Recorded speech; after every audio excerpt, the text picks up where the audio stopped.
এখানে আসা মাত্রই মনের মাঝে এমন লাগতেছে যেন এখানকার আকাশে বাতাসে ছড়িয়ে আছে শ্যামা বাইজির সুরেলা কণ্ঠ। এমনকি মনে হচ্ছে যেন নূপুরে আওয়াজ তুলে কেউ পিছনে নৃত্য করছে।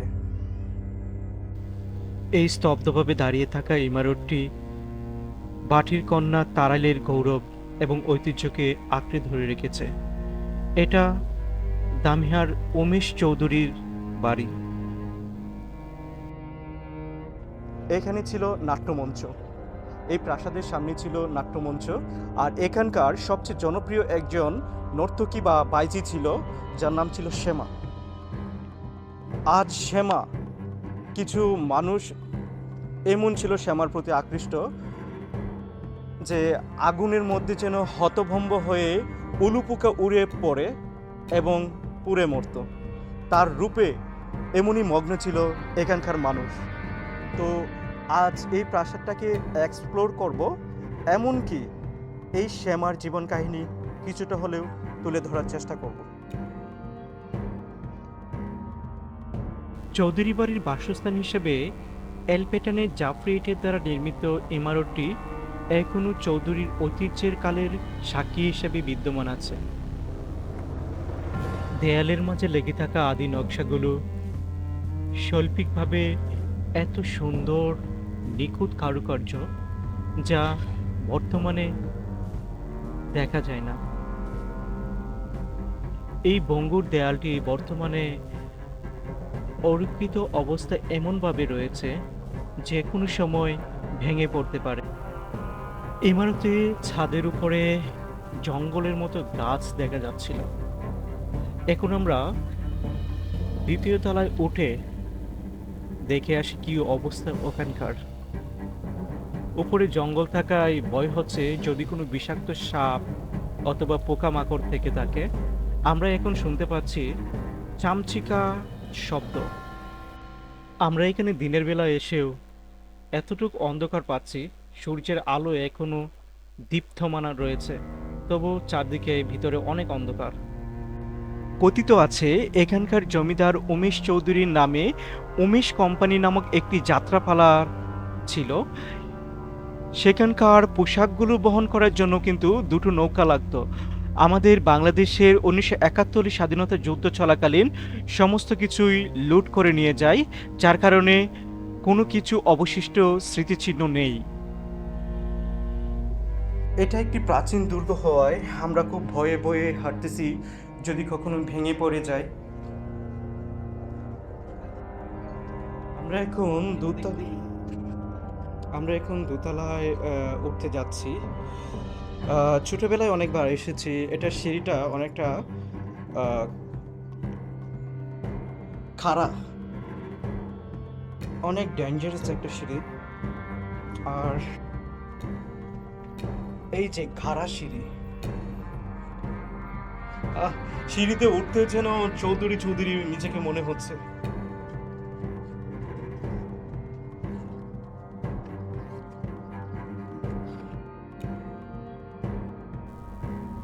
যদি মানুষের বসতি না থাকে, পরিচর্যা না থাকে, তাহলে এভাবে দুইতলা তিনতলার উপরেও কিন্তু জঙ্গল হতে পারে। এটাই তার প্রমাণ। ইমারতের এই ইটগুলো আদিকালের এক ঐতিহ্যের সাক্ষ্য প্রদান করে। উমেশ চৌধুরীর অপেরাতে যাত্রাপালা হিসেবে ইশাকা, কেল্লা তাজপুর, নবাব সিরাজউদ্দৌলা, বাওয়াল সন্ন্যাসী, কাজল রেখা, মহুয়া ও কাঞ্চনমালা ইত্যাদি পালা অভিনীত হতো। উক্ত অপেরাতে নায়িকা হিসেবে শ্যামার অভিনয় এখনও লোকমুখে শোনা যায়।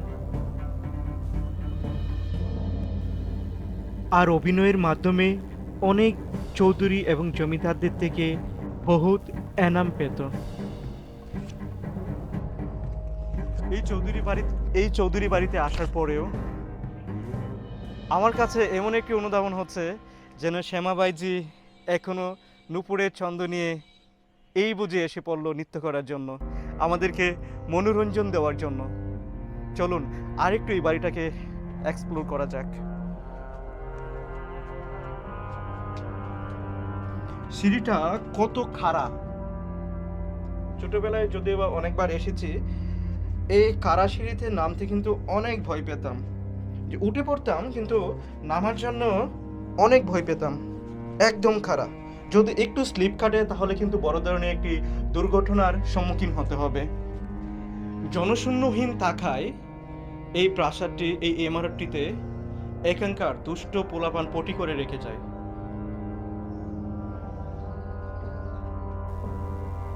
পুরাতন স্মৃতি বা ঐতিহ্য বা প্রত্নতাত্ত্বিক নিদর্শন হিসেবে ভ্রমণ পিপাসুদের জন্য কিন্তু পুরাতন এই জায়গাগুলো বেশ মনে ধরে। তাই বাংলাদেশের যে কোনো প্রান্ত থেকে যদি এখানে আসতে চান, প্রথমে ঢাকার গুলিস্তান থেকে যাতায়াত অথবা অনন্যা দিয়ে কিশোরগঞ্জ গাইটাল এসে নামবেন। ভাড়া পড়বে ৩৮০ টাকার মতো। তারপর গাইটাল বাসস্ট্যান্ড থেকে তারেল উপজেলায় আসবেন সিএনজি অথবা অটো দিয়ে।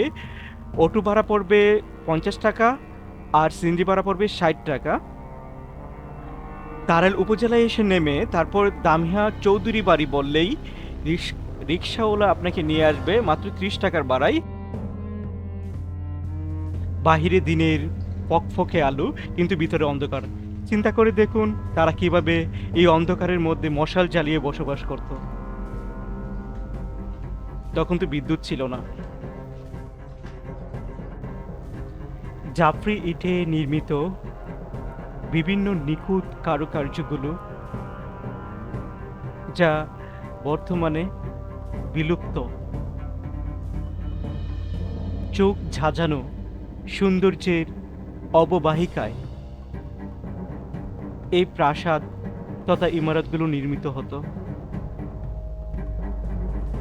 আর এখানে রাস উৎসব হতো। তাই তো বিভিন্ন কবি তার কবিতা, গল্পে, প্রবন্ধে এই রাস উৎসবের কথা উল্লেখ করে গিয়েছে।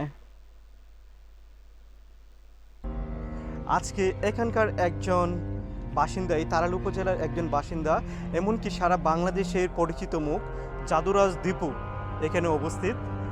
আজ তার কাছ থেকেই জানবো এই ইমারতটি সম্পর্কে এখানকার মানুষের কতটুকু ধারণা রয়েছে।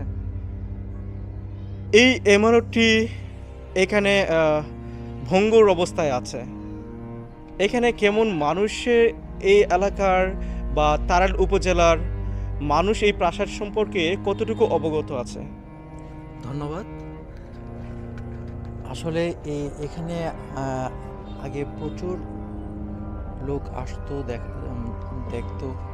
মানে এখন এটাতে কেউ আসতে চায় না, ভয় পায় যে দিনের বেলাও একদম অন্ধকার, হয়তো সাপ টাপ থাকতে পারে, জীবজন্তু থাকতে পারে, সেজন্য কেউ আসে না এখানে।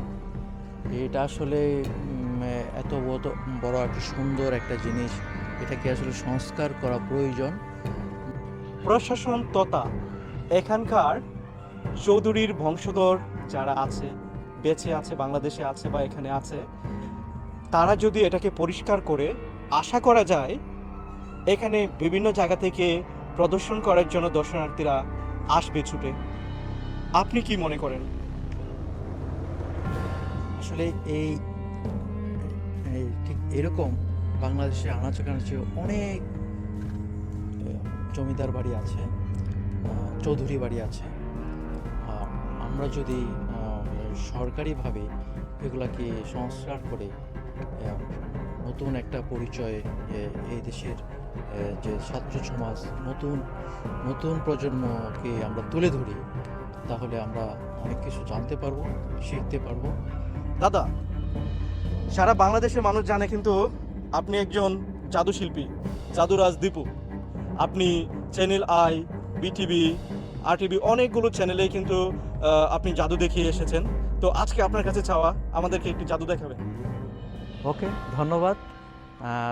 আপনি যখন বলছেন, আমি এই মুহূর্তে প্রস্তুত না জাদু দেখানোর, তারপরেও আমি এইখানে এসে আমি একটা চেষ্টা করব। আমি এখান থেকে একটা ডাল ছিললাম, কেমন? ডালটা আমার মুখে রাখলাম, আমার পকেট থেকে একটা রুমাল বের করলাম, লাল রুমাল। আমি এটাকে আস্তে আস্তে সেই রুমালে আমার বাঁ হাতের তালুতে ঢুকিয়ে দিচ্ছি। কেমন? বাঁ হাতের তালুতে ঢুকিয়ে দিচ্ছি এবং আমি একটু মন্ত্র বললাম। গাছ থেকে ডাল ছিঁড়াটাকে আমি এখানে রাখলাম, এখানে রেখে আমি একটু ম্যাজিক করলাম। ম্যাজিক করলে দেখা যাবে একটি লাল গোলাপ হয়ে গেছে। Thank you. এই প্রাসাদটি সম্পর্কে তুমি কতটুকু ধারণা পোষণ করো এই গ্রামের সন্তান হিসেবে? আমি জানি যে আমাদের এলাকায় এই ইমারতটি রয়েছে। সেটা হচ্ছে যে আমাদের এখানে যে চৌধুরী বাড়ি ছিল আগে, এখনও আছে, কিন্তু আমাদের যে ইমারতটা রয়েছে সেটা সংস্কার অভাবে এই ইমারতটি নষ্ট হয়ে যাচ্ছে। আমরা একটা পুরনো ঐতিহ্য হারাতে যাচ্ছি। সেটা যদি সংস্কার করে আবারও সুন্দরভাবে একটা উপযোগীভাবে চলাচলের মতো, মানুষ আসার মতো একটা সিস্টেম পরিবেশ করে দিত, তাহলে খুবই ভালো হতো। এখানের জরাজীর্ণ ভঙ্গুর প্রাসাদটিকে পরিত্যক্ত করে স্থায়ীভাবে বসবাস করছে উমেশ চৌধুরীর উত্তরাধিকার সূত্রে এখানকার মালিক রাজু চৌধুরী ও দেবু চৌধুরী। ওনারা বছরে প্রায় আসেন এখানে, কিন্তু ওনার মা এই বাড়িটি সবসময় দেখাশোনা করে রাখে। আমরা কথা বলতে চেয়েছিলাম ওনার সাথে, কিন্তু উনি কথা বলতে আগ্রহী না, তাই আর জোর করিনি। যাই হোক, এখন আমরা শ্যামা বাইজির আত্মকাহিনীর দিকে যাই এবং তার স্মৃতিবিজড়িত জায়গাগুলো প্রদর্শন করি। তার কণ্ঠে মোহিত হওয়ার জন্য হয়তোবা প্রকৃতিও চাচ্ছে, কিন্তু সে নেই। তার স্মৃতি হিসাবে ওই পুকুরটি রয়েছে। চলুন ওখানে এখন যাওয়া যাক। এই জায়গাটা ছিল একটি পরিত্যক্ত মাঠ। আজ এখানে ঘনবসতি গড়ে উঠেছে। এই শ্যামাবাইজি জীবনের সঞ্চিত সমস্ত ধন সম্পদ তার শেষ জীবনে জনগণের দুঃখ কষ্ট লাঘবের জন্য দান করে গিয়েছেন। শ্যামাবাইজি মানুষের মনে অমরত্বের আশায় খনন করে গিয়েছিল একটি পুকুর, যাকে বর্তমানে শ্যামা পুকুর বলে মানুষে ডাকে। জীবনের অন্তিম সময়ে এসে উমেশ চৌধুরীর কাছে তার মনের বাসনা জানায় এবং জীবনের সঞ্চিত সমস্ত অর্থ তার হাতে তুলে দেয় পুকুর খননের জন্য। শ্যামার অন্তিকালের বাসনা অনুযায়ী উমেশ চৌধুরী তার বাড়ির পূর্ব পাশে একটি পুকুর খনন করেন। এটাই সেই পুকুর।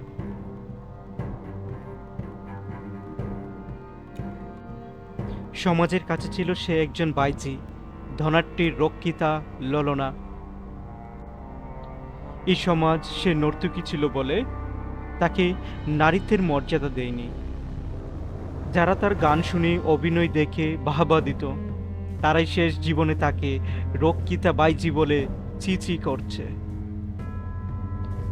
এত কিছু সত্ত্বেও তার মনের বাসনা ছিল দরিদ্র জনগণের কল্যাণার্থে একটি পুকুর খনন করে যাবে, যা তারা পরবর্তীতে স্মরণে রাখবে তাকে।